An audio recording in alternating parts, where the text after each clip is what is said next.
subscribe please, subscribe gratis loh, gratis buat subscribe, supaya gue bisa lebih semangat lagi membuat konten-konten yang menarik buat kamu semuanya. Ayo, saya hitung ya, 1, 2, 3, subscribe.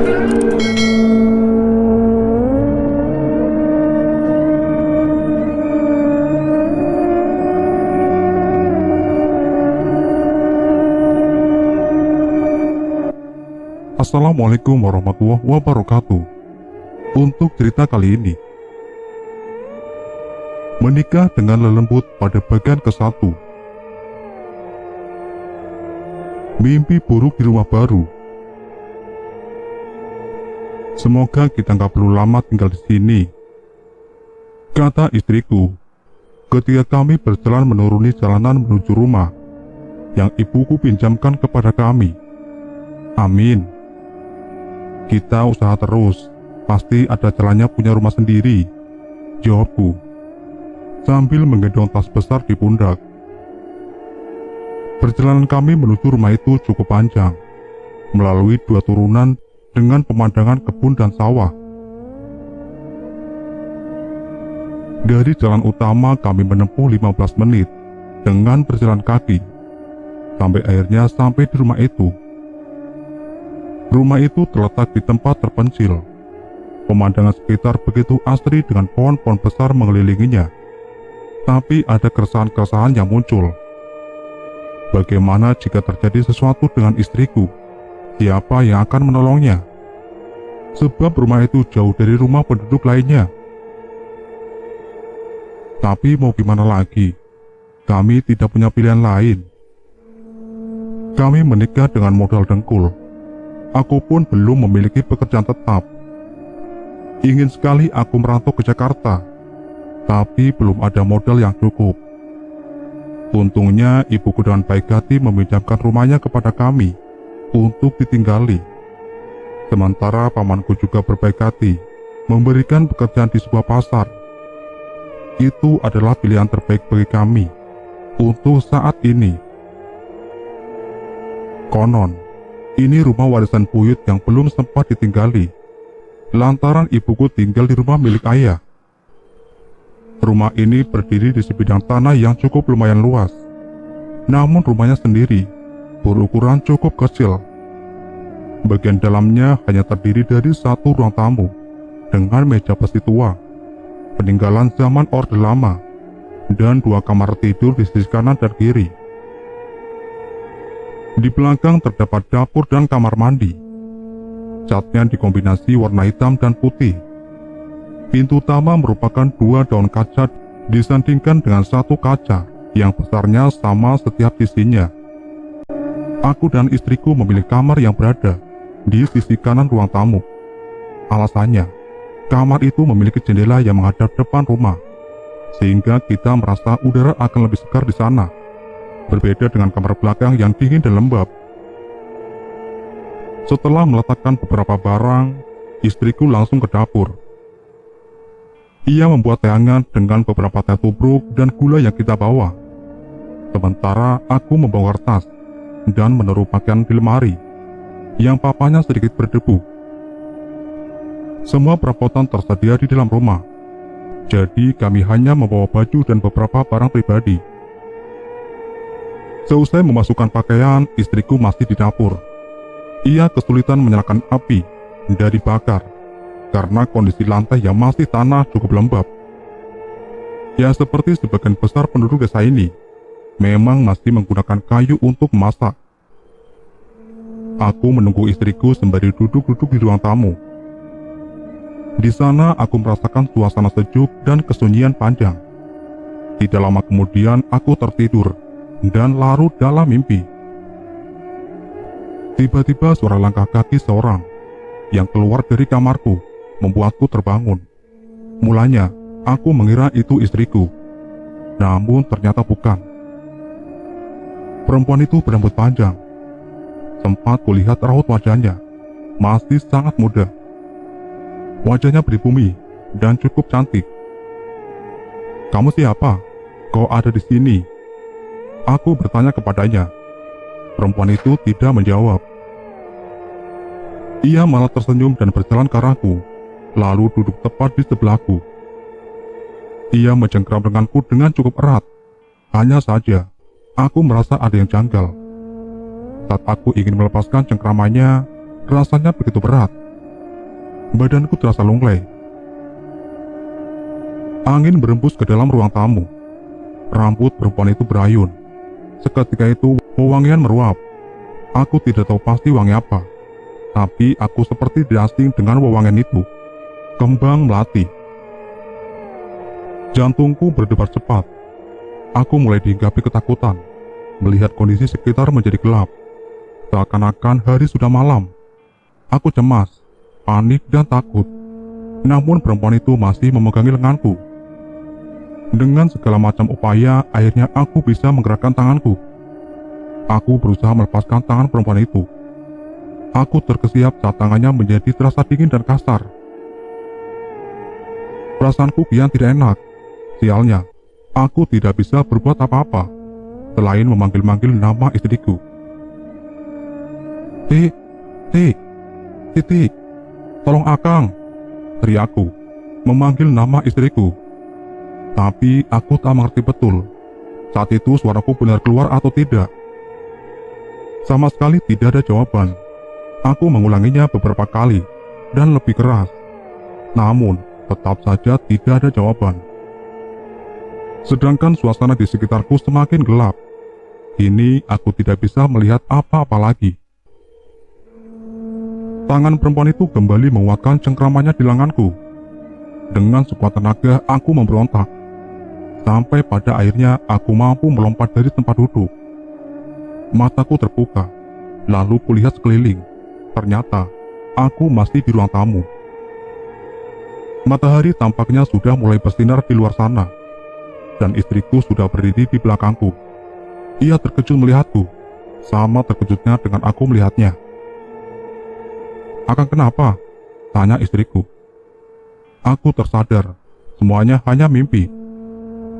"Mimpi gak enak," jawabku, sembari mengelap keringat dingin yang membuat kaosku basah. Aku sengaja berusaha menutupi rasa takutku. Aku tidak ingin istriku khawatir. "Mungkin Akang capek. Minum dulu tehnya," kata Siti, menaruh segelas teh hangat di atas meja kaca. Segera kurai gelas itu lalu meneguknya. Siti menggeleng lalu masuk lagi ke dapur untuk menyiapkan makanan. Hari semakin gelap, sebentar lagi malam. Aku duduk lagi di kursi ruang tamu. Kutampar wajahku beberapa kali untuk menghilangkan rasa kantuk yang masih menggelayuti. Bagaimana bisa aku mengalami mimpi buruk di hari pertama tinggal di rumah ini? Semoga ini bukan pertanda buruk. Seusai makan malam di ruang tamu, aku dan Siti pergi tidur. Rasa lelah masih tersisa. Aku tidur cepat pun istriku. Tengah malam udara di kamar semakin dingin. Hal itu membuatku terbangun. Terdengar suara kodok dan burung hantu yang nyaring, memecah kesunyian malam. Tiba-tiba aku kebelet kencing. Kamar mandi cukup jauh berada di belakang. Namun aku tidak lagi bisa menahannya. Dengan terhuyung-huyung aku pergi ke kamar mandi. Begitu kembali ke tempat tidur, aku mendengar suara piring dan sendok yang beradu. Aku terdiam sejenak, sambil memastikan kalau aku tidak salah dengar. Benar saja, suara itu semakin jelas terdengar. Hati kecilku melarang untuk kembali ke belakang membersihkan dapur. Jadi kubiarkan saja suara itu berlangsung selama beberapa saat. Namun ketenanganku kembali terusik ketika tiba-tiba pintu kamar terbuka dengan sendirinya. Jantungku berdegup kencang. Tidak ada angin dan tidak ada apapun. Tapi pintu kamar terbuka lebar seperti ada yang menarik. Saat itu juga aku merasa ada entitas lain di rumah itu. Naluri pertamaku ada untuk melindungi istriku yang masih terlelap. Meski takut, aku tidak boleh gentar. Sampai akhirnya, sesosok perempuan lewat di depan pintu kamar. Dari belakang menuju pintu depan. Itu cukup membuat bulu kuduku berdiri. Ia sempat menoleh ke arahku sambil berjalan. Sangat jelas sepintas kulihat senyumnya. Keberanian yang tersisa dalam diriku langsung rontok. Tapi aku tetap berdiri tegak demi istriku. Kukeluarkan sedikit kepalaku melalui ambang pintu untuk melihat kemana perginya perempuan itu. Nihil, ia lenyap tanpa jejak, meninggalkan sebuah teror di dalam diriku. Tiba-tiba jantungku hampir dibuat copot oleh sebuah suara keras yang berasal dari dinding ruang tamu. Suara itu seakan-akan membuatku mengira tembok ruang tamu akan runtuh. Aku hanya bisa berdiri dengan wajah tegang. Lalu sebuah lukisan yang menggantung di dinding ruang tamu bergerak-gerak sendiri. Bagaimana bisa aku tidak menyadari keberadaan lukisan itu? Ketika pertama kali masuk rumah ini, lukisan itu bergerak-gerak lalu berhenti. Tapi, aku masih memperhatikan lukisan itu. Lukisan itu adalah lukisan tua berisi suasana persawahan di desa, lengkap dengan penduduk yang tengah menanami padi. Ada sekitar 6 orang penduduk yang membungkuk di tengah sawah. Porsinya tidak terlalu banyak tapi cukup jelas. Beberapa waktu berlalu, suasana kembali senyap. Aku pun memutuskan untuk menutup pintu sebelum sesuatu yang buruk kembali terjadi. Kupeluk erat-erat istriku, seraya berdoa, semoga kehidupan kami di rumah ini baik-baik saja. Di dekat rumah tidak ada musola ataupun masjid, jadi kami melakukan sholat di rumah. Suatu hari seperti biasa, aku mengajak istriku untuk sholat isya. Kami segera bergegas ambil wudhu di kamar mandi. Aku buru-buru ambil air dan segera masuk, karena udara dingin yang menusuk. Kami sholat di ruang tamu. Selama sholat pikiran tidak tenang, karena merasa seperti diperhatikan oleh sepasang mata. Istriku juga merasakan hal yang sama. Ia terlihat gusar dan ingin cepat-cepat masuk ke kamar. Meski ia tidak bilang, tapi aku tahu, ia ketakutan. Aku perhatikan baik-baik lukisan itu. Walau tidak menyeramkan, namun intuisiku mengatakan, ada sesuatu yang jahat di balik lukisan ini. Lama aku perhatikan, perlahan-lahan kesadaran memudar. Aku seperti berada di tempat lain, mirip seperti yang terjadi di alam mimpi. Aku bergegas menyudahinya. Kususul istriku ke dalam kamar. Ia sudah terlelap rupanya. Aku tarik selimut dan ikut tidur. Tak lama berselang, pintu kamar kembali terbuka. Aku terperanjat dan pandanganku tertarik ke sana. Di ujung kusen, aku melihat sepasang mata sedang melihat di balik arahku.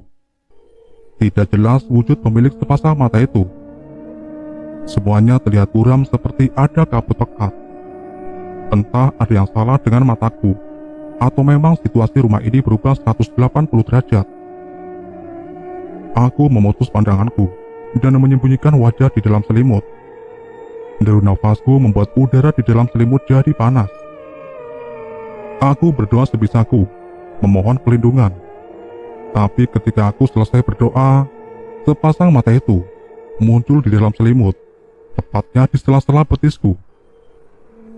Aku berteriak sangat kencang. Siti terbangun. "Kenapa, Kang?" Katanya ketakutan. Aku tidak bisa menjawab pertanyaannya. Aku sibuk menjinakkan jantungku. Aku tak berani bilang yang sesungguhnya. Takut istri jadi takut. Jadi aku katakan aku mengalami mimpi buruk. Aku menyuruh Siti tidur.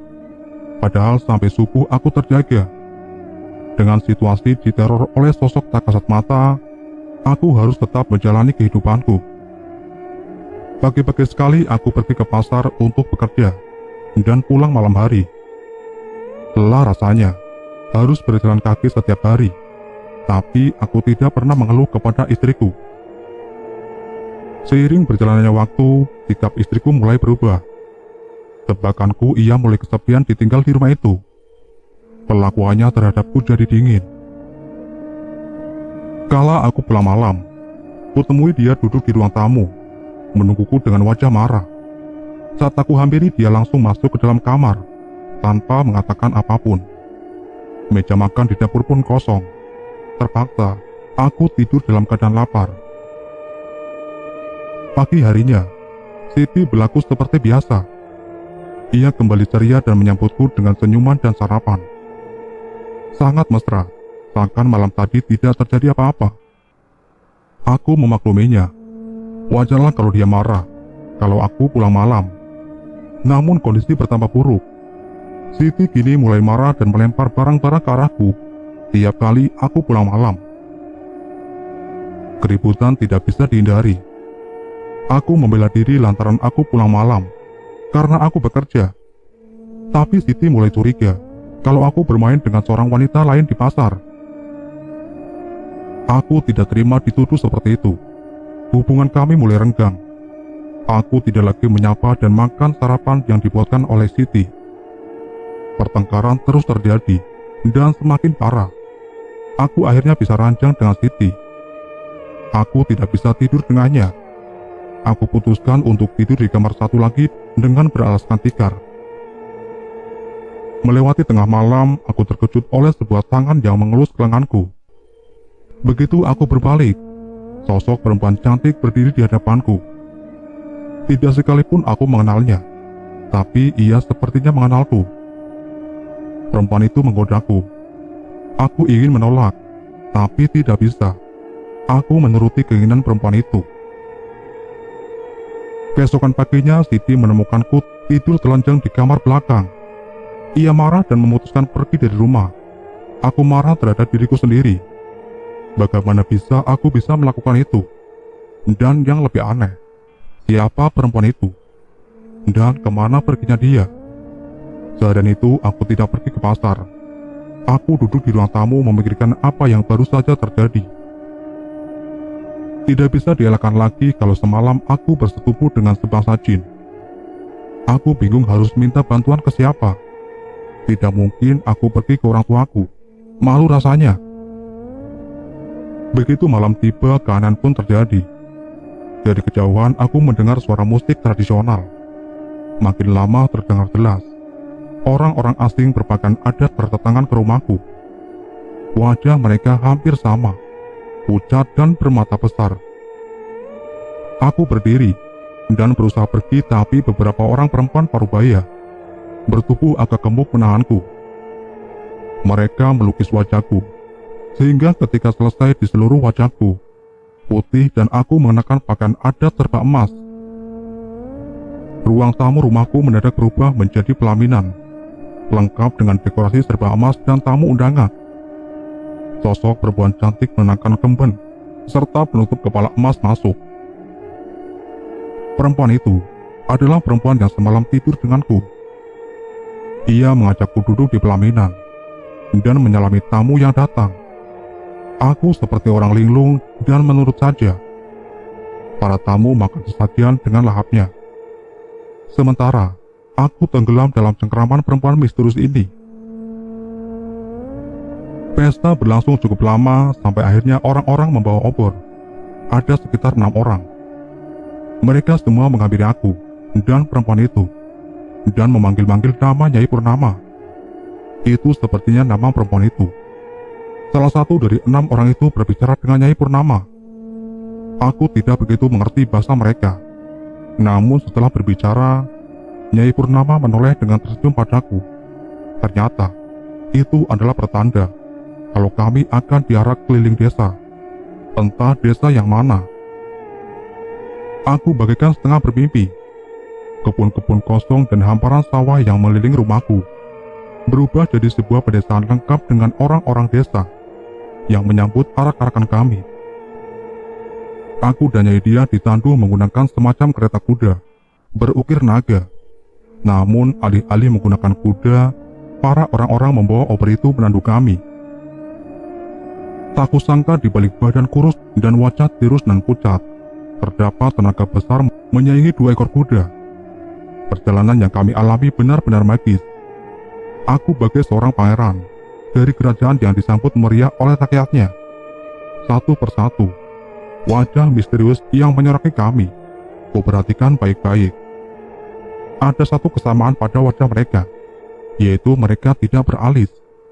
Agak aneh, tapi aku tak berani bertanya kepada Nyai Dia di sebelahku. Sekitar 1 jam kami diarak, sampai akhirnya kami kembali ke rumah. Herannya, setelah diarak, aku merasa sudah sangat mengenal Nyai Dia. Padahal, namanya saja baru aku ketahui tadi. Tidak lama setelah para tamu dan orang-orang pembawa opor itu pergi, kami tinggal sendiri di dalam kamar pengantin, yang sudah dihias sangat indah, lengkap dengan bunga-bunga di atas kasur. Kami benar-benar menjadi satu, dan seakan-akan sukmaku disedot olehnya. Setelah kami melakukan itu, sengaja aku terkulai lemas di kasur, sementara Nyai Dia menghilang menjelang subuh. Ketika berbaring sendiri di atas kasur, aku masih tidak percaya dengan apa yang terjadi. Benar-benar terasa mimpi tapi nyata. Tanpa kusadari, aku menikahi seorang perempuan bernama Nyai Dia, yang entah asalnya dari alam mana. Tapi aku perlahan-lahan menikmatinya. Aku terjerat olehnya, terutama setelah kami berhubungan. Tubuhku sangat lelah, dan aku tidak bisa berpikir lagi. Aku langsung tidak sadarkan diri. Hari-hariku selanjutnya berjalan seperti biasa. Beberapa hari kemudian Siti sudah pulang diantar oleh ibuku. Sebelumnya aku telah menjelaskan kepada ibuku kalau aku sendiri tidak tahu mengapa aku bisa terbangun telanjang di kamar belakang. Kukatakan pada ibuku kalau aku ngelindur. Ia percaya dengan penjelasanku. Oleh karena itu, ia menjemput Siti di rumah orang tuanya. Malam itu aku pulang pukul 9 malam. Siti menyambut dengan segelas teh hangat dan makan malam. Ia bersikap biasa terhadapku. Mau tidak mau, aku berusaha bersikap sama. Padahal di dalam pikiranku, aku masih memikirkan Nyai Dia dan pernikahan yang terjadi antara kami. Ternyata, memang makhluk halus dan manusia bisa menikah. Gila memang. Semenjak malam pertama itu, Nyai Dia lama tidak mendatangiku. Sejujurnya aku kecewa. Aku rindu. Berkali-kali Siti mengajakku untuk berhubungan, namun kutolak dengan alasan lelah. Baru pada malam Jumat, Nyai Dia mendatangiku. Kala itu aku pulang larut sekitar jam 11 malam. Siti sudah tertidur. Aku menemukan dia duduk di ruang tamu mengenakan baju yang biasa Siti kenakan. Aku duduk di sebelahnya, dan ia memelukku sangat erat. Rasa hangat dan wangi bunga melati menguar dan merasuk ke dalam tubuhku. Tidak butuh waktu lama untuk kami kembali menyatukan diri di kamar belakang, dan itu berlangsung sampai subuh. Seperti biasa, Nyai Dia meninggalkan terkulai lemah di atas kamar. Setelah Siti terbangun untuk salat subuh, aku buru-buru mengenakan baju dan tidur di sisinya. Aku terbangun ketika matahari sudah terang. Aku terlambat pergi ke pasar. Sebelum aku pergi, Siti sempat protes karena makanan yang sudah ia buatkan tidak tersentuh sama sekali. Aku katakan padanya bahwa aku sudah keburu tertidur dan memang tidak merasa lapar malam itu. Siti juga menanyakan mengapa aku tidak salat subuh. Aku tidak menjawab dan menghindar. Kembalinya Siti tidak membawa perubahan apa-apa. Kami makin lama makin jauh dan nyaris seperti orang asing sekarang. Aku tidak merasa bersalah. Biarlah seperti itu adanya. Kunjungan Nyai Dia semakin intens, terutama ketika aku pulang malam. Aku mulai kewalahan, tapi aku tidak bisa menolak. Karena aku merasa memang itu tugasku untuk menafkahinya. Dan di sisi lain, aku juga tidak bisa mengelak dari rasa rinduku yang menggebu kepadanya. Aku tidak lagi menjalankan sholat 5 waktu. Dan itu semakin menegaskan. Kujurkan Siti kalau ada sesuatu yang aneh terhadapku. Sekarang setiap kali Siti sholat maghrib di ruang tamu, Nyai Dia keluar dari dalam lemari di kamarku, dan kami menghabiskan waktu berdua. Nyai Dia tahu benar kapan Siti selesai sholat dan mengaji. Jadi kami tidak pernah kepergok. Di belakangku, Siti mulai meminta bantuan orang lain untuk melakukan penerawangan terhadapku. Itu aku ketahui ketika salah seorang saudara jauhnya bernama Waujang datang ke rumah kami ketika aku tidak pergi ke pasar. Aku dan Waujang duduk di ruang tamu, sementara Siti membuatkan minuman. Pria sepuh itu melihatku dari ujung rambut dan ujung kaki, Aku merasa risih melihat tingkahnya seperti itu. "Bagaimana kerja di pasar?" tanya Waujang kepadaku. "Lancar-lancar aja, Wak," jawabku. Waujang tertawa pelan. "Gimana? Uang untuk bekal ke Jakarta sudah kekumpul?" Aku terkejut ia menanyakan itu. Seakan ia tahu bahwa aku sudah mulai berhenti menabung karena aku tidak ingin meninggalkan rumah itu. Aku tidak peduli ia akan percaya atau tidak, tapi aku mengatakan bahwa bekal sebentar lagi terkumpul. Jadi gak lama lagi berangkat kami ke Jakarta. Nada suara Waujang seperti dengan keraguan. Secara misterius juga ia seperti sedang membaca isi kepalaku. Aku mengelak habis-habisan di depan Waujang. Aku tak tahu lagi mana benar mana salah. Yang penting aku menjawab segala pertanyaan Waujang dengan senormal dan semeyakinkan mungkin. Pembicaraan kami berakhir tidak jelas. Waujang pamit begitu saja. Aku dan Siti mengantarnya pulang. Dalam hati aku berharap ia tidak kembali lagi. Orang tua Siti mendadak sakit, jadi aku tinggal sendiri di rumah. Sementara ia merawat orang tuanya di rumah.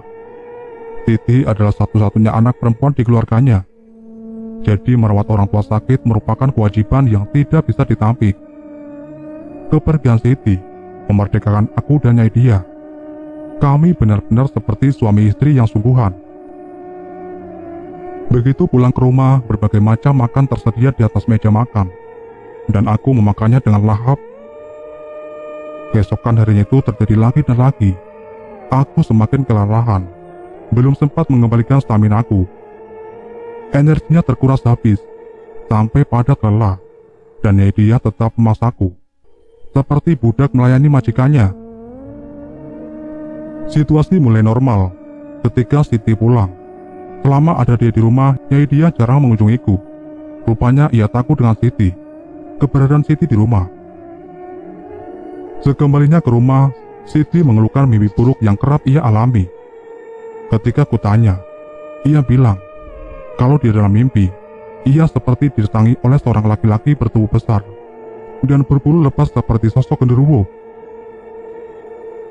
Di dalam mimpi, genderuwo itu hanya berdiri sampai menatap Siti dari halaman rumah. Sementara Siti berada di depan pintu, Siti mengatakan kalau sosok genderuwo itu ingin masuk tapi terhalang oleh kehadiran Siti.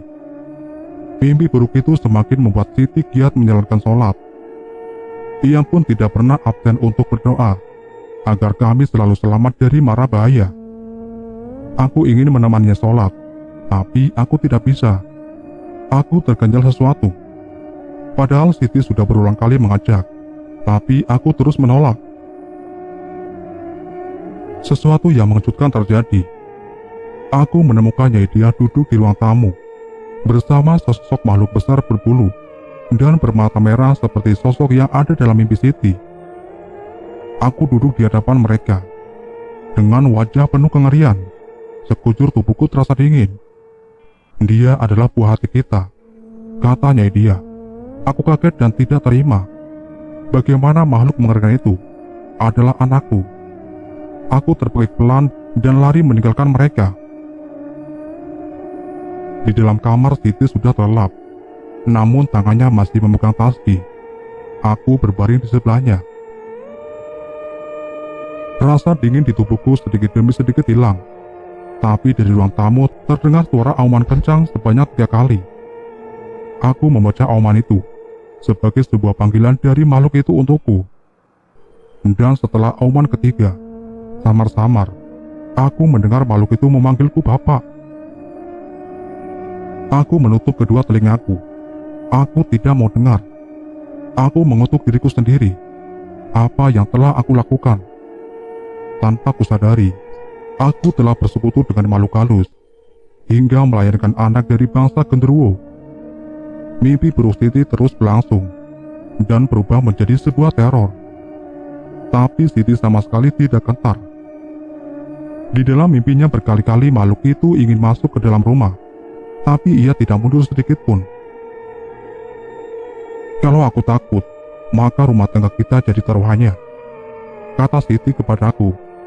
Aku tidak berani memberikan reaksi apa-apa. Soalnya, sosok yang ia perangi di dalam mimpi adalah anak gaibku. Muncul dalam niatan untuk memberitahu Siti, orang tuaku. Tapi Nyai Dia mengancam bahwa ia akan membunuh istriku bila aku melakukan itu. Nyai Dia tidak main-main. Orang-orang pembawa obor yang menemaninya kala itu mendatangiku adalah garansinya. Aku berada dalam pusara besar. Aku ingin minta tolong, tapi tidak bisa. Sedangkan jiwa dan rumah tanggaku berada di ujung tanduk. Nyai Dia memaksaku untuk pindah ke alamnya dan merawat anak kami bersama. Tidak mungkin aku menyetujuinya. Mendengar penolakanku, Nyai Dia bilang kalau dia akan selalu mendatangi tiap malam sampai aku setuju untuk ikut dan membina keluarga di alam gaib.